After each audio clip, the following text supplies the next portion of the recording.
Gêmonos, sejam bem-vindos a mais um Gêmona. E pensa como que eu tô feliz, Gêmona minha, está de volta! Estamos de volta na terceira temporada. Quem diria? Como assim, meu Deus? Amiga. Eu lembro quando tudo era mato, a gente fazia lá no Zoom. Meu tentando Deus. fazer os episódios e cá estamos, terceira temporada. Na terceira temporada e assim, muito mais legal do que já era, né? Porque agora nós temos um parceiro que tá aqui colaborando e trazendo todas essas novidades com a gente, não é isso, Gemona minha? Isso mesmo, a gente tá com uma parceria com a Creative Stars. Eles estão com a gente para ajudar na parte de marketing, projeto, design. Nossa, vai dar aquele apoio que a gente tava precisando para dar aquela aliviada em nós, né? Exatamente, pra gente crescer cada vez mais. Então, às vezes, sozinho, a gente não chega assim, pode até caminhar, mas pra ir mais longe, precisa ter parceiros, não é mesmo? É isso, Gemona minha. E além agora deles estarem nos ajudando, trazendo essa parceria, você também pode nos ajudar. O que vocês precisam fazer? Se inscrevam no canal, compartilhem, já coloca aí quem que você gostaria de ver no Gêmona, quem que te inspira profissionalmente, de vida. Marca essa pessoa, que eu tenho certeza que essa pessoa vai ficar muito feliz de saber. E dá aquele empurrãozinho para aquele seu colega que tá lá todo desanimado, né? Tenho certeza que agora que a gente já tem bastante episódios, pelo menos um episódio vai dar aquele empurrãozinho e fazer seu colega também voar. Exatamente. E a gente tá aqui pra quê? Pra contribuir, pra que você cresça cada vez mais, pra que você olhe e fala, poxa, o que eu posso fazer de melhor pra crescer profissionalmente, como pessoa? E Gêmonos, temos que te contar que temos mais uma pessoa indicada por um Gêmono. Tá vendo? Sim. Funciona o comentário, né? Comentar aqui no vídeo, eu quero aquele profissional, poxa, que me inspira. E sabe o que é mais legal? Às vezes, os profissionais que estão aqui não fazem ideia do tanto que eles inspiram, né? Exatamente. Então, eu tenho certeza que essa pessoa vai ficar muito, muito feliz. E onde estamos?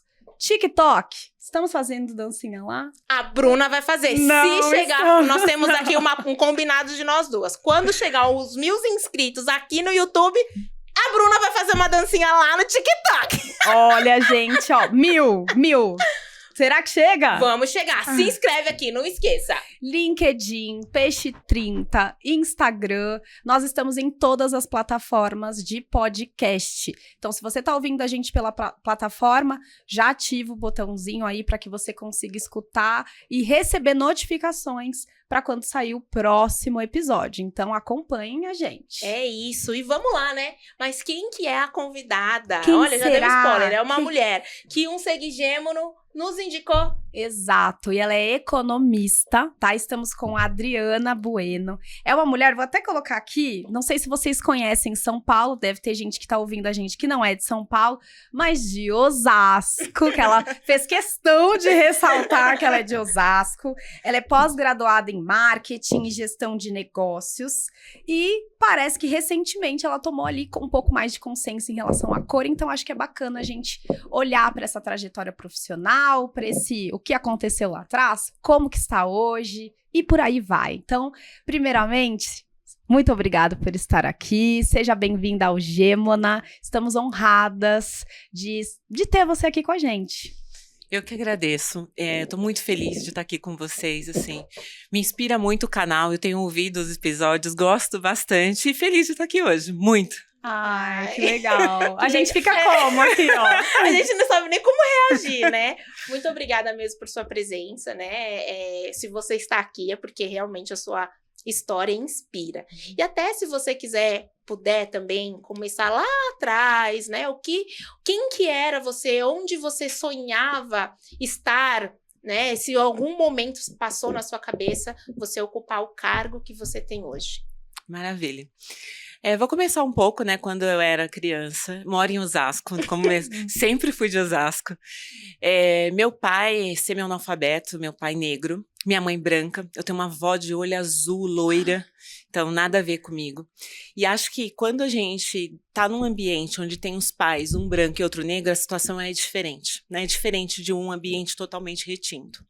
Então, nisso, meus pais não sabiam me orientar em relação à cor. Então, hoje eu tenho 3 irmãs. 2 são muito brancas também, cabelo loiro, muito, com olhos claros, e outra irmã, negras. E aí, quando a gente começou a conversar, tipo, sobre essa questão da escola, porque na escola eu fui muito rejeitada. Porque era a menina bombril, era a menina mais alta do que todo mundo, eu sempre fui muito alta, hoje eu tenho quase 1,70 de altura, e na escola eu era a maior de toda a turma. Então, sempre tem aquelas piadas, e aquilo me perseguia muito durante a infância. Mas minha mãe nunca soube tratar, né? Minha mãe branca, não entendia esse lugar. Meu pai, o pai dele foi embora muito cedo de casa, meu avô, então ele também não tinha essa consciência, trabalhou desde muito cedo. E eu comecei a ver a luta deles, eles eram empreendedores. Meu pai e minha mãe, eles eram donos de um ferro velho. E como ferro velho é um trabalho muito árduo, é de carregar caminhão, de ficar recebendo ali os catadores. E que hoje em dia, tipo, até é difícil um pouco da profissão, mas lá atrás era muito volume de coisas que vinham, chegavam. E meu pai só tinha preocupação que a gente estudasse. Ele falava assim, vocês precisam estudar, porque ele não sabia nem ler nem escrever. Né?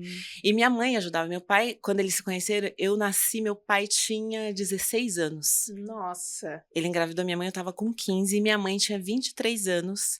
E ele mentiu pra minha mãe, falando que era maior de idade. Nossa! Aí deu aquele rolo, foi tudo um rolo ali no começo, então eles tiveram uma vida bem difícil, assim, no início. E quando eles começaram a trabalhar juntos, e foram 5 filhos ao todo, eu perdi um irmão quando criança. Então a gente tinha essa dificuldade do entendimento da casa, de como as coisas aconteciam. Eu sempre estudei em escola pública. Porque por mais que o ferro velho tivesse dado dinheiro em algum momento, eles não tinham essa consciência que precisava me colocar numa escola de idiomas, que precisava de uma especialização. E num colégio público a gente não vê as coisas acontecendo, né? Sim. Aí eu olhava para aquilo e eu ficava, gente, mas será que depois eu vou crescer e vou trabalhar no ferro velho? Era isso a primeira coisa que eu pensava. E eu não queria trabalhar lá. Então eu tinha uma outra ideia que era assim também. Putz, eu não quero trabalhar em loja. Porque normalmente em periferia todo mundo começa trabalhando em loja. Sim, shopping, né? Shopping é o caminho. E aí eu ficava, eu não sei dobrar roupa. Como é que eu vou trabalhar na loja? Olha a cabeça, né? Que curioso. Aí eu falava, não, loja não pode ser. E aí desculpa interromper, mas você já trabalhava com os seus pais ali? Sim. Todos os irmãos trabalhavam? Como que era essa rotina, assim? A gente tem um espaço de tempo, assim. Eu, da minha terceira irmã, a gente tem 12 anos. Nossa, a diferença é grande. É muito grande. Então, quando eu tinha lá por volta dos 10 anos de idade, eu ajudava no ferro velho. Tá. Preenchia talão de cheque, fazia as contas, porque eu estava na escola, então eu sabia. E apoiava nisso. Saía da escola e ia para lá. E a minha irmã, que era um pouco mais nova que eu, amassava as latinhas. Ficava pisando em cima das latinhas, né? Porque pra poder organizar. Isso, não ocupar volume, enfim. Quando nasceu minha terceira irmã, minha mãe pegou e falou assim, putz, eu vou querer uma ajuda e quero que você cuide dela. E aí eu falei, caramba, eu vou cuidar de uma irmã. Eu falei, e o que vai ser do meu futuro? Eu vou ser cuidadora de criança? Porque eu pensei, não quero loja, não quero ferro velho. E também falei, não quero ser cuidadora de criança. Uhum. E tinha uma vizinha na frente que cuidava com o maior carinho de todos os sobrinhos e tudo. Eu achava até bonito, mas eu falava, não é isso. Mas eu também não sabia o que era. Aí minha mãe teve essa minha irmã. Passado 2 anos, ela teve outra. Eu falei, deu ruim. Porque aí eu vou viver cuidando dessas crianças, até todo mundo crescer. E eu já estava nesse tempo com 13 para 14 anos. Uhum. Minha mãe trabalhando com meu pai, cuidando das minhas irmãs, fazendo aquele revezamento. Aí quando eu estava perto dos 15 anos, um dia minha mãe não foi trabalhar, eu falei, quer saber, eu vou procurar emprego. Aí eu falei pra minha mãe... Quantos anos? 15. Aí eu falei pra minha mãe, tô indo lá em Osasco, porque quem mora em Osasco fala, eu vou em Osasco. A gente já tá em Osasco, mas fala que vai em Osasco. Que seria o centro, no caso. Vou lá em Osasco. Eu vou lá em Osasco. Aí eu fui, comecei a andar, menos loja, né? Comecei a olhar alguns escritórios, algumas coisas. Falei, putz, escritório de contabilidade. E eu não sabia o que era um escritório de contabilidade. Passei, conversei com uma pessoa lá que era do RH. Aí ele falou, putz, quer trabalhar aqui com a gente? Vamos fazer um teste. Eu falei, quero. Gente, mas você não era tímida, você foi assim, com a cara e com a coragem. Bateu na porta. Não, fui. Timidez não é uma coisa que me pertence, sabe? Eu sou bem relacional, assim. Aí fui lá, tudo, conversei, ele me deu um documento e falou, você precisa que sua mãe assine esse documento. Eu falei, caramba, como é que eu faço isso? E agora eu vou chegar em casa com emprego, o que eu vou fazer? Aí cheguei, aí minha mãe toda lá, nossa, amanhã eu vou trabalhar, tenho isso, tenho aquilo. Eu falei, então, mãe, eu começo no trabalho amanhã. Mas soltei essa assim, ela, que trabalho? Onde? Por quê? E aí ela falou, não te falta nada aqui em casa, a gente te dá de tudo. E eu falei, mas não me falta mesmo, nada relacionado à comida, nada era isso. Mas era relacionado a propósito. Você queria algo mais, esse incômodo, né? Desde nova. O que eu seria? Sabe, eu tinha uma preocupação, o que eu seria quando eu crescesse? Aí ela foi, assinou o documento lá, ela falou, não, você quer fazer isso, você vai fazer isso, mas você sabe que você tá me atrapalhando, né? Nossa. Aí eu falei assim, não, eu sei, mas vai ser para um bem maior. Eu falei, confia em mim. Fui, comecei a trabalhar, nossa, era encantador, eu era da parte fiscal, apurava impostos. Não sabia nem o que era ICMS, IPI, aprendi rapidinho ali. E aí eu comecei a ensinar as pessoas, depois de uns 2 meses, ensinar as pessoas que entravam. Olha. Aí eu falei, gente, como é gostoso trabalhar assim, né? Escritório. Não ter que ficar em casa. Aí eu fui, fiquei 3 anos, então fiquei dos 15 até os 18 nessa empresa, mas era uma empresa pequena e não tinha benefícios. Eu comecei a entender que eu precisava ter convênio, que eu precisava ter, além de assistência médica, alimentação, porque a refeição era marmita, e eu falei, puta, eu não quero comer sempre de marmita. Fui e comecei a procurar trabalho. Falei, vou começar a procurar. Aí meu pai veio. Você fica procurando trabalho, vai perder seus direitos. Aí eu falei assim... Como que você vai se demitir? É isso. Aí eu fiquei pensando, perder meus direitos? Né? O que seriam os meus direitos?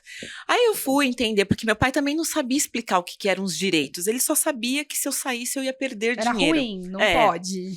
Aí eu fui e arranjei um emprego numa construtora para trabalhar com a parte fiscal, apuração de impostos e tudo, para ganhar tipo R$50 a mais. Não era grande a diferença de dinheiro, mas eu teria convênio e teria vale alimentação. Aí já mudou um pouco mais, Sim, né? Aí o patamar ficou diferente, eu cheguei em casa e falei pro meu pai, olha, eu vou pedir as contas que eu arranjei outro trabalho. Ai, vai dar errado, isso não vai dar certo, você vai ver, você vai perder tudo que você conseguiu. Daí eu falei, não, eu vou.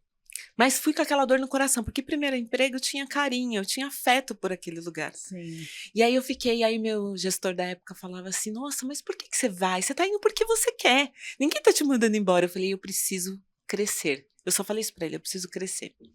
Aí cheguei nessa empresa, trabalhei, conheci um monte de gente, era uma construtora, então era outro esquema de trabalho, era um dia inteiro engenheiros, o pessoal que vinha. Eu falei, putz, outra coisa, outra dinâmica legal. Deu 2 anos, a empresa abriu concordata.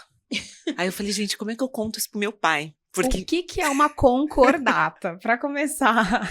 Concordata é quando a empresa não consegue saldar suas despesas e ela abre um processo antes do pedido de falência. Tá. Aí eu fiquei ouvindo aquilo e todo mundo, aquele burburinho, eu falei, gente, eu não posso falir junto com essa empresa, porque senão meu pai vai me matar. Razão, e vai ter razão. Aí eu falei, eu preciso sair antes disso, porque eu comecei a entender que se eu saísse antes, eles pagavam tudo que eu tinha, mas se falisse, teria aquele tempo lá, que até entra na ação judicial. Saí, cheguei em casa, meu pai, falei que não ia dar certo, passou só 2 anos, só 2 anos. Só 2 anos e você já saiu. Aí eu fiquei um mês em casa falando, tá, agora eu tenho que ter uma estratégia, né, pra onde é que eu vou? E nesse inteirinho eu comecei a fazer faculdade, né, entre esse trabalho e o próximo. E eu comecei a escolher o curso muito assim, a faculdade tinha 3 cursos, era ADM, contábeis e economia. Falei, ADM, todo mundo falava na época, a pessoa que não sabe o que quer. Aí eu falava, gente, como não sabe o que quer? A pessoa estuda 4 anos e não sabe o que quer. Contábeis, eu falava, não é pra mim, porque eu já tinha vindo da área de impostos, já sabia que não queria. Funcionava. Aí eu falei, vou me inscrever em economia. Aí passei na faculdade de economia, putz, não sabia que era tanto número. Falei, nossa, gente. Não era humana? Mentiram pra mim. Isso. Que você sempre pensa que economia humana, você fala de outras coisas. Não, 2 anos, e na minha época eram 5 de economia. Nossa. Os 2 primeiros eram só números. números. Na faculdade, qual foi a reação dos seus pais, principalmente do seu pai, né? Que você tá trazendo bastante, assim, Sim, pra ele essa sua trajetória profissional. Como foi sim. pra ele falar, pai, agora eu tô fazendo economia? O que ele sentiu? Ele também te reprimiu como foi os seus trabalhos ou não? Te apoiou, filha? Vai pra frente, é isso mesmo? Qual foi a reação dele? A primeira coisa que ele perguntou foi, dá dinheiro? Porque ele não sabia o que era Sim. economia. Aí eu Sim. peguei, eu lembro que eu associei, se eu não me engano, na época tinha o ministro Andreasa, que era o ministro da economia na época. E aí eu falei pra ele, eu falei assim, olha, é a mesma profissão desse ministro. Daí ele falou, mas você vai embora então? Porque esse homem nem mora aqui. Aí então ele não tinha muita clareza do que era, mas sabia que era bom eu estudar. Porque eu nunca Sim. repeti de ano, então ele falava, não, vai dar certo. Então pra ele era ok, pra minha mãe era obrigação. Pra minha mãe era sempre aquele lugar, você não fez mais do que a sua É o obrigação. mínimo, na verdade, né? Porque ela não me cobrava nada em casa, então ela falava, você não precisa arrumar casa, não precisa nada, você só precisa estudar. Então eram perspectivas diferentes dos dois, mas ambas perspectivas geravam no mesmo lugar, eu precisava estudar. Né, os dois sempre tinham isso em mente. Aí fiz a faculdade, quando no primeiro mês da faculdade eu conheci uma menina chamada Denise, eu lembro dela até hoje. E aí eu falei que eu estava desempregada, tudo, ela falou assim, você já foi numa empresa que tem lá em Alphaville, uma empresa, né, de vestuário? Eu falei assim, não. Ela falou, estão pegando lá, e estão pegando da parte fiscal. Eu falei, putz, eu fiz fiscal por 5 anos, vou conseguir. Aí cheguei em casa e falei pro meu pai, onde é que é Alphaville? Que eu não tinha ideia. Eu era muito assim, sabe? Muito bairrista. Eu conhecia só muito do meu entorno. Aí meu pai me explicou tudo. Eu fui lá, cheguei, levei o currículo na portaria, porque na época se levava um papel impresso, né? Eu já cheguei a colocar um currículo na urna. Tipo, toma meu currículo aqui. É isso. Aí o rapaz o segurança falou, olha, a gente não tá pegando. Eu falei, entendi. Daí eu comecei nas agências de emprego. Passado alguns dias, vieram me procurar, tudo, fiz um processo, entrei como temporária. Putz, empresa maravilhosa, multinacional, um monte de coisa top, benefícios incríveis. Eu falei, achei o meu lugar. E pro meu pai, que era aquela situação que ele falava assim, nossa, você saiu da empresa? O salário era tipo 50% a mais. Quando eu mostrei minha carteira assinada, meu pai falou, mentira, filha, que você vai receber isso. Aí eu falei, vou.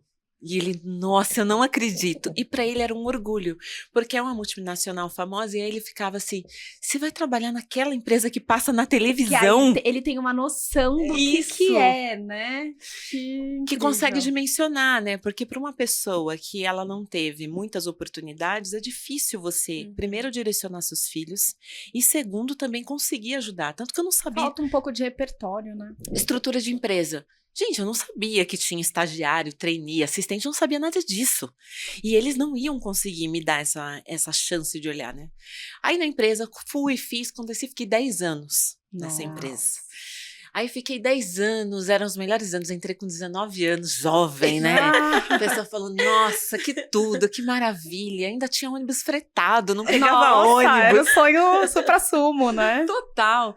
Aí 3, 4 anos depois, eu acabei me casando, porque eu comecei a namorar muito cedo, né? Então, eu tive minha primeira filha ali com 22 anos. Aí, tive o segundo ali, mais perto dos 26, e tava tudo dentro dessa empresa. Mas aí, eu entrei numa área que o volume de trabalho era absurdo, assim. E eu acabei não vendo meus filhos crescerem. E chegou uma hora que era, tipo, escolher ou a minha casa ou o meu trabalho. E eu não tive dúvida que nessa hora eu tinha que escolher minha casa, né? Tipo, meu marido, meus filhos eram pequenos. E aí eu fui sem medo, assim, eu falei, gente, deu aqui, não tenho mais como continuar, e foram 10 anos que eu saí. Meu pai ainda nessa época, ele estava vivo até, e aí ele comentou, mas de novo, você vai sair? Eu falei, mas já foram 10 agora, né, já foi bastante agora tempo. O próximo eu vou ganhar mais 50%. Mas também até entenda, porque antes tinha aí uma cultura. Uma cultura, né? Você entra na empresa, nossa, 10, 20, vou 30, me aposentar. 40 anos. Você entrou ainda numa multinacional, que sorte. Dê graças a Deus, você tá numa empresa incrível e fica lá ad eterno, né? Exatamente. Foi isso, e foi bem essa sensação que eles tiveram quando eu abri mão pela minha casa. E só que aí me bateu meio que um desespero, porque eu sempre fui preocupada em porque eu sempre tive aquele papel de arrimo da família desde quando eu me casei. Então, é um papel financeiro, total. No caso. E aí eu me casei a primeira vez, então eu tinha a responsabilidade do lar, ganhava mais do que meu marido, e isso não era um problema para o casamento. Mas me trazia uma responsabilidade que eu não tinha tanta margem para errar nos meus passos, eu não podia me arriscar. Mas saí por esse contexto, aí no segundo mês eu já entrei no desespero, eu falei, caraca, o que que eu fiz? Por que que eu fiz isso? Não pela família, mas porque eu falei, e se eu não conseguir arranjar outra coisa? Aí fiquei, né, tipo, procurando e fiz várias E procuras. deixa eu até voltar um pouquinho. Nesse momento que você deu 2 meses, você teve assim, ficou desesperada. O seu desespero foi o quê? Por exemplo, sei lá, não tô me sentindo útil.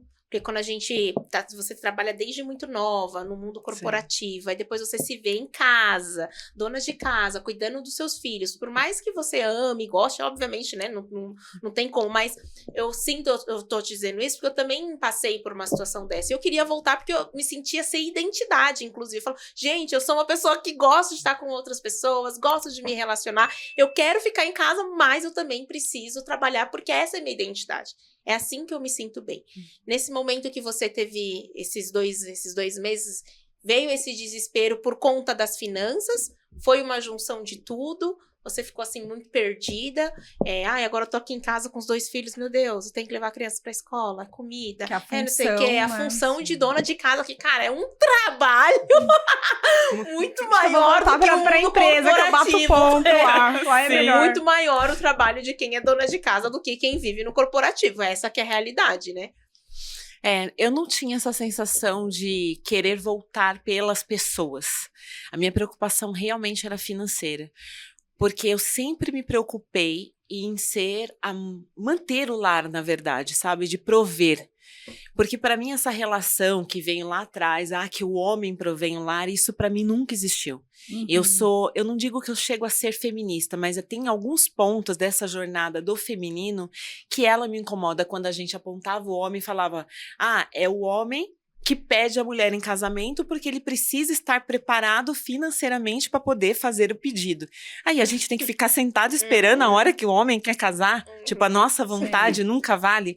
Então eu sempre tive esses questionamentos. E no trabalho era financeiro, porque eu pensava assim, eu preciso trabalhar para sustentar a mim, meu marido e meus filhos. E gostaria também que meu companheiro pensasse da mesma forma, porque quando os dois pensam dessa forma, Todo mundo junto. Caminha. Então eu tive muito isso. Então eu falava, não quero que só ele traga o dinheiro. Por mais que eu tinha todo o dinheiro de rescisão, tudo isso me preocupava. E aí eu encontrei um trabalho temporário, era um temporário de 2 semanas. Daí eu falei assim, 2 semanas? Vou lá, vamos ver que rola. Foi dezembro. Aí meu marido ainda falou assim, meu primeiro marido falou assim, você pega e fica lá para comprar os presentes de Natal, tá tudo tranquilo. Fiquei 6 meses. De 2 semanas eu fiquei 6, que é essa empresa atual que eu estou. E aí, nesse período, eles foram me identificando muito com uma questão de ser associada à marca. Então, porque sou muito voltada para o indivíduo, para as pessoas, para relacionamento. Eu gosto disso como essência, eu gosto disso para a vida. Sempre fui comunicativa. E fui ficando, fui aprendendo e conheci pesquisa de mercado. Meu primeiro trabalho foi pesquisa de mercado, que na faculdade de economia isso não existe, né? Ninguém sabe o que é pesquisa de mercado, é matéria de marketing. Aí começaram a falar de Kotler, eu falei, quem é Kotler, minha gente? Eu nunca ouvi falar dessa pessoa. Comecei a estudar, falei, preciso aprender mais. Teve uma reestruturação, fui desligado. Isso deu uns 3 anos, eu falei, gente, eu não tô acreditando. E aí eu me senti roubada, aí eu fiquei deprê. Nesse momento, eu fiquei muito mal, porque eu olhava para aquele momento e falei, me roubaram a oportunidade de aprendizado. Foi assim que eu me senti. Porque você estava desbravando uma área nova, explorando, e aí quando vai ver... Tomaram de mim. E isso me deixou mal. Eu lembro que eu fiquei uns 3 dias que eu chorava, que eu não atendia ligações, eu não fazia nada. Porque eu falava, gente, como é que eu vou voltar? Aí sim que me veio esse sentimento, para o mercado de trabalho. Como é que eu retomo essa jornada? Porque eu me sentia muito útil. Porque não foi uma decisão sua também, né? Não foi. Normalmente você tomava decisões e aí nesse momento decidiram por você. E eu não lidei bem com essa decisão, assim. Até fui acompanhada, teve um processo de consultoria que ajudou reposição e tudo. Mas, enfim, levantei a cabeça depois de um tempo, falei, quer saber? Vamos lá, vamos procurar o trabalho. Encontrei um trabalho e aí, sim, sendo fornecedora de pesquisa, eu falei, pra saber pedir, a gente tem que saber fazer. Aí eu fui, porque eu sou mega resiliente. Eu caio, mas depois eu levanto e volto, vamos embora, vamos fazer. Fui trabalhar nesse fornecedor, fiquei lá aprendendo um monte de coisa, deu 9 meses, falaram, quer voltar? Opa! Olha! A porta abriu de novo. Eu falei, quer voltar? Falei, quero, mas agora o lugar é outro. Eu falei, agora eu conheci outras coisas e eu tenho consciência que eu consigo ser mais do que uma pessoa que fazia pagamento de nota fiscal, que olhava assim, se a pergunta 1 estava igual à pergunta X. Um trabalho mais operacional, né, que você fazia. Sim, mas aí quando eu voltei, eu falei, putz, hoje, e nessa empresa anterior, eu me relacionava com presidentes de grandes marcas, porque eu era account manager de uma das contas lá da empresa, então eu me relacionava com outro tipo de pessoas, com outro tipo de senioridade, eu diria. E aí, quando eu voltei, eu falei, eu preciso disso. Porque isso é o lugar que eu gosto. Eu entendi o lugar que eu gostava nesse momento. Aí, a pessoa que me convidou falou assim, maravilha, vai ser o que você quiser. Aí, ela até perguntou assim para mim, o que você deseja nessa sua nova fase? Eu falei assim, eu desejo ser conhecida. Eu falei, eu quero ser conhecida e reconhecida aqui dentro. Eu quero que as pessoas, quando precisar de alguma temática aqui, falem, vamos falar com a Adri Bueno? Vamos falar com ela, porque eu já vi que ela já estudou isso em alguma coisa. E assim foi. E é por isso que você tá aqui também, né? Não é mesmo? Referência total. Exato. E eu acho que não é ruim a gente ter consciência, porque pode parecer uma soberba quando a gente fala, eu quero ser conhecido pelas pessoas. Mas quando você tem um propósito naquilo, que não é só o conhecimento pelo conhecimento, eu queria entregar valor. Eu queria que as contribuir pessoas... de alguma maneira, né? Era esse meu propósito na volta. Eu falava assim, eu quero ser mais do que eu era antes. E aí fui fazendo um monte de coisa, aí voltei para pesquisa, aí fui para uma área de inteligência, aí fui para a área de estratégia. Até 2, 3 semanas atrás eu fui convidada a ir para uma outra área. Mas nesse processo, e antes de chegar, né, onde culminou esse dia de hoje, eu conheci o tema diversidade o ano passado. E aí, quando eu escrevi ali, tipo, putz, eu tomei consciência da minha cor, foi porque para chegar até onde eu tinha chego, eu fechei muito meus ouvidos e meus olhos. Porque se eu tivesse realmente escutado tudo que falaram sobre mim, eu não teria chegado. Porque quando eu penso e reflito, eu sim sofri vários preconceitos dentro dos lugares que eu passei, de uma forma velada, outras mais explícitas, mas isso me doía muito, mas no sentido de eu falar assim, putz, eu não posso deixar isso me abater, vamos embora, se eu não ouvir, não aconteceu. Eu tratava mais ou menos assim. De alguma maneira você associava ou era algo que... Porque eu sinto que em alguns momentos a ficha, pelo menos pra mim, cai muito depois, assim, não é na hora, porque às vezes... Enfim, era algo que você refletia depois ou não? No momento você já imaginava e aí tá, vou passar por isso. É uma barreira? Peraí, tô ultrapassando ela de novo. Eu, como não tinha consciência da cor, até porque minhas irmãs são brancas, minha mãe é branca, eu quando ouvi o comentário, eu às vezes me questionava por que eu tô ouvindo mesmo isso? Porque dentro da minha casa eu não sentia, eu até tinha vivido na escola, mas da época da escola ali, do primário, pra época do trabalho, estava muito distante. Uhum. É como se eu tivesse apagado. Eu fiz um hiato dessa jornada e não lembrava mais. E como que entrou o tema diversidade? Por que você começou a enxergar, na verdade, abrir os olhos, né, para este tema? O que aconteceu? Você vivenciou, porque foi o que você disse, você fechou os olhos e bora. Seguiu a vida. Você viu alguma cena que te falou, caramba, estão fazendo isso com o meu colega, caramba, estão fazendo isso com meus filhos. Uhum. O que aconteceu para despertar em você essa curiosidade? E você, poxa, se colocar no lugar, eu sou uma mulher preta, calma aí, vamos conversar, eu quero outros aqui comigo. O que aconteceu? Sobre quando você tocou nos meus filhos, os meus filhos, eles até são brancos, porque meu primeiro marido, que é o pai dos meus filhos, também é branco, e eu casei agora por uma segunda vez também com uma pessoa branca.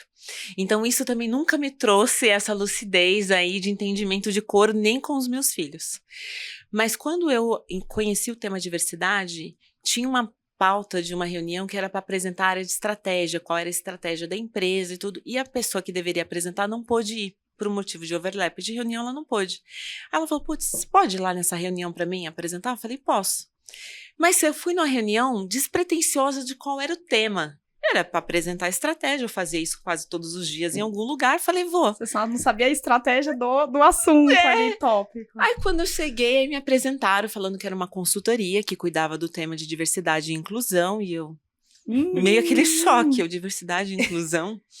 Aí eu ouvi, entendi, aí contei tudo que era estratégia. Aí depois que terminou a reunião, a pessoa da consultoria falou, a gente pode conversar um pouquinho? Eu falei, podemos. Aí ela veio conversar comigo, ela falou, nossa, eu acho que você trouxe de uma forma muito clara o que é estratégia, a gente precisa conectar, mas eu queria que você estivesse mais próxima da gente. Aí eu falei pra ela, assim, você acredita que o tempo inteiro que a gente estava conversando aqui, eu me perguntei por que eu não me aproximei? Porque foi um estalo que eu não precisei ver alguma coisa acontecendo, mas foi um despertar de consciência que o lugar onde eu estou hoje poderia ajudar outras pessoas. Sim. Porque hoje eu tenho 30 anos, né, trabalhados aí desde o meu primeiro emprego, e eu nunca tive um gestor negro. Eu falei, gente, eu já passei por muitos gestores, empresas não foram tantos, mas gestores foram vários, e por que eu nunca encontrei ninguém? Então, quando eu comecei, na hora eu estava apresentando e pensando, eu falava e pensava, eu falava, gente... Começou as fichas caindo aqui na reunião, né? Eu falei, tem uma coisa muito errada do jeito que as coisas vêm acontecendo. E aí eu comecei na internet a procurar sobre o tema, comecei a olhar, me aproximei dessa consultoria para conversar mais com eles. Para entender. Aí fiz o quê? Virei embaixadora do tema. Uau!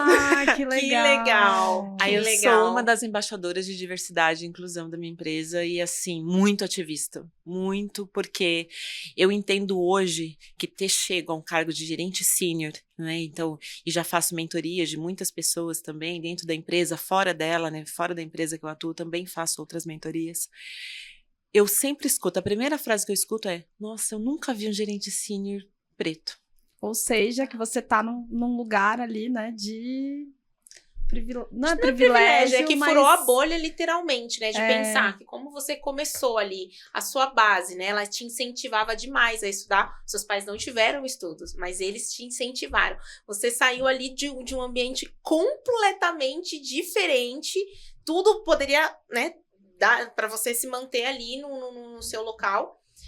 Suas irmãs brancas, né? Sua mãe branca, sua avó branca. E aí foi seguindo, aí chega agora. E o que é muito legal, Dri, na sua trajetória, é que às vezes tem pessoas que têm vergonha de falar, nossa, agora eu com essa idade vim entender que eu sou preto, que eu tô aqui, que eu nunca enxerguei. Cara, olha Não que tem. legal a sua história. Não tem idade para você tomar consciência de quem você é. E agora você, estando na posição que você tá, cara, eu quero trazer outros. Ajudar, você tem né? essa consciência, porque são poucas as pessoas que têm uma carreira num nível mais elevado. E o que eu sinto muito é que quando algumas chegam, tipo, não vou trazer outra, sabe? Assim, ela acaba não olhando pro lado. E você, né, cara, depois de 30 anos, vamos dizer, 30 anos de trajetória, você chegou e falou... Cara, ainda dá! E vamos embora. Isso é muito legal. Então, eu tinha vergonha, né? Porque eu fui me entender, assim, como mulher preta quando eu fiquei grávida. Então, pra mim, eu tinha 30 anos, eu olhei assim, eu falei, gente, é sério que eu sou preta e tal? E aí veio toda essa questão de eu começar a me identificar como mulher preta e começar a olhar para os lados e as fichas começarem a cair também. E eu fiquei com vergonha, sabe? De falar, caramba, você tem 30 anos. O seu espelho diz pra você toda hora, todo dia, olha o seu cabelo. Olha seu nariz, olha sua boca linda, você é maravilhosa. E assim, até eu tomar essa consciência e não ter vergonha de falar, cara, tenho 30 anos e me descobri como mulher preta aos 30, e aí? Eu acho que não tem... cada um é dentro do seu momento. No meu caso, até acho que eu tinha uma amiga muito ativa nesse assunto na época da faculdade. E aí ela falava e comentava e conversava. E eu, gente, cara, eu não sei nada sobre nada. E aí, é isso. Acho que aos poucos a gente vai conhecendo um pouquinho mais, vai desbravando. Às vezes até eu tenho vergonha de, será que eu sei falar do jeito certo? Aquelas questões, enfim.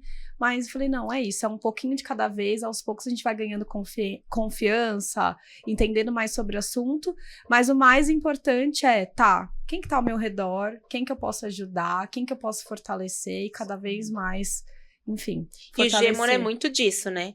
Nós queremos trazer repertório de pessoas, trajetórias de pessoas que conseguiram sair da bolha. Não é porque falaram que o seu lugar é ali que você tem que ficar, não. Olha a história da Adri, como que ela conseguiu sair da bolha dela. E aqui tem vários outros episódios que pessoas conseguiram sair da bolha. Não é porque você é preto, não é porque você é indígena, não é porque você tem alguma deficiência que você não pode alcançar e fugir da bolha, não é isso?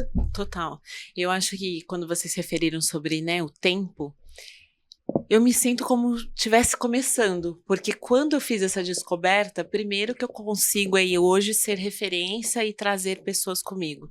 E outra até para o meu próprio autoconhecimento. Então hoje, quais são os meus planos? Tipo, eu vou fazer um curso de conselheira, porque a gente está num movimento aí agora, né, tipo de mulheres negras nos conselhos, então vou fazer esse movimento esse ano, gente, não tem como, vou fazê-lo. Tem um outro projeto que está comigo, que é de fazer mentoria realmente para pessoas de aceleração de pessoas pretas. Então, estou buscando aí pessoas que possam ser mentores dessas pessoas. Então, estou conversando com algumas pessoas que podem ser referência no tema, pessoas-chave que estejam engajadas também em fazer. Legal. Então, assim, não tem hora para a gente pegar e falar assim, olha, putz, estou velho demais para isso, ai, passei do tempo. Não passou. Não passou. Sempre é um momento da gente fazer diferente. Perfeito. É E eu vou trazer uma pergunta diferente aí nessa terceira temporada. Porque eu sei que a gente fala de carreira, a gente vai falando, mas no final das contas, a gente trabalha por conta de dinheiro. E eu quero aqui, como planejadora financeira que sou agora, oficialmente... Temos um CNPJ! Temos um CNPJ! Isso é um salto, eu tô orgulhosa da Gemoraminha. Então, assim, gente, não sou mais do CLT. Pedi minhas contas. Isso aqui é exclusivo pra vocês. Saberem que eu acho que é um passo importante. Foi um passo que eu tomei na minha vida. E que eu posso dizer que escolher sair... Muitas pessoas esperam, de repente, ganhar na Mega Sena, né?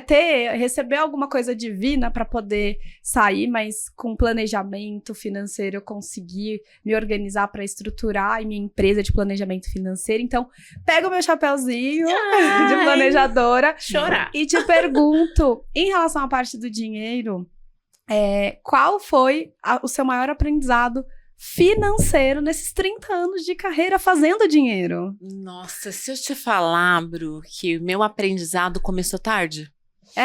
Começou muito tarde. Eu consigo dizer que deve ter uns 6 anos, mais ou menos, que eu sei lidar com o dinheiro. Que eu tomei consciência da questão de investimento, que o tempo passa e que a gente precisa olhar para o dinheiro com outro olhar que não é só de consumo. Demorou, mas eu precisei de ajuda, sabe? Eu acho que a ajuda é sempre importante. Eu segui alguns influencers para poder me orientar e entender, porque quando muito jovem cortava a luz da minha casa o tempo inteiro e eu não descontrolava total. Eu era aquela que tipo, o boleto vai vencer, depois eu pago, no vencimento não vencia, não me incomodava com os juros que vinham. Era tudo muito desorganizado. Mas... tipo, me veio um estalo, eu falei, não, gente, isso não pode ser isso. E aí a organização veio. Hoje tem uma questão no meu pensamento de investimentos diversificados, que ela é muito forte, assim, sabe? Não tenho dinheiro num lugar só e acho que é muito importante olhar para o dinheiro com esse papel, sabe? De trazer, sim, a gente fala, dinheiro não traz felicidade, mas ele habilita a gente a ter tranquilidade. Total. Né? E isso a gente tem que pedir, batalhar por isso, então... Gestão financeira foi a melhor coisa que eu fiz nos últimos anos. Aprender e organizar, pensar, poupar um pouco. Primeiro poupar, antes de gastar, o meu aprendizado você precisa primeiro pagar o seu próprio boleto. Então, assim, guarda o dinheiro primeiro. Depois você paga as contas, e aí... Porque aí se você separa isso, você fala, eu tenho esse dinheiro. Porque você olha um bolo maior, quando você vê, você já gastou. Sim. Né? Então, o meu processo hoje de investimento, ele acontece assim. Primeiro eu ali, guardando, e depois investindo. E aí, vamos fazer os pagamentos que precisa fazer. Maravilhoso. Não, e eu tenho que dizer o quanto que eu tô orgulhosa da Gemoraminha, amiga. Eu tô muito feliz por você. Convivi aí parte, né, dessa transição. Vou, não vou, e agora saber que você tá com essa liberdade, né, de tudo que você aprendeu e ensinou, e agora você ter essa tranquilidade de dar esse passo. Nossa, amiga, eu tô muito feliz por você, muito feliz. Olha, eu vou chorar, então vamos lá! Vamos deixar o recado que nosso tempo já tá acabando, Gemoraminha. Eu quero que você deixe aqui, para todos os nossos seguigêmonos, uma mensagem em relação Não sei, um livro, um dica. filme, uma dica, algo que você pode deixar, sabe aquela sementinha pra gente ir nutrindo? Que semente você deixaria? Fale olhando para aquela câmera. Aquela. Aqui, ó. Aqui, ó. Essa aqui. É aquela ali. A mensagem que eu diria é autoconhecimento. Acho que a primeira coisa que a gente precisa é se conhecer. Entender aquele que é o nosso propósito, o que a gente precisa. Evitar que comentários negativos, que opiniões negativas derrubem a gente. É se conhecer, querer, fazer e batalhar. É isso. Maravilhosa. E, gente, é isso, né? Você vê que quando eu vejo a sua história, eu vejo muito vai lá, conversa, se expõe. Porque boa parte da sua trajetória você conseguiu entrar e ocupar esses lugares indo lá, falando. Então, eu tô falando isso, parece um pouco óbvio, né? Mas, na verdade, às vezes, esse movimento de pedir ou de falar, olha, tem alguma vaga, estão contratando, ele é fundamental pra gente trocar, se relacionar e explorar novas oportunidades. Então, você fez transições de carreiras, né? Dá pra ver aí que você passou por áreas diferentes e você conseguiu chegar onde chegou por toda a sua garra, seu empenho. Então, assim, gratidão por estar aqui com a gente. Nos sentimos muito honradas de estar aqui. É isso. E você, Seguigêmono, gostou também da história da Adri? Então já vem aqui, já curte e já envia aí para aquele seu colega ou pro seu pai, pra sua mãe, porque ela contou também uma história muito importante aqui sobre o relacionamento dela com os pais. Então também manda pro seu pai, que eu tenho certeza que ele vai começar a, de repente, olhar com você já de uma forma diferente. Exatamente. Qual foi o insight que você teve com esse episódio? Comenta aí e nos vemos no próximo episódio, gente. Um beijo, até! Tchau, tchau! Tchau.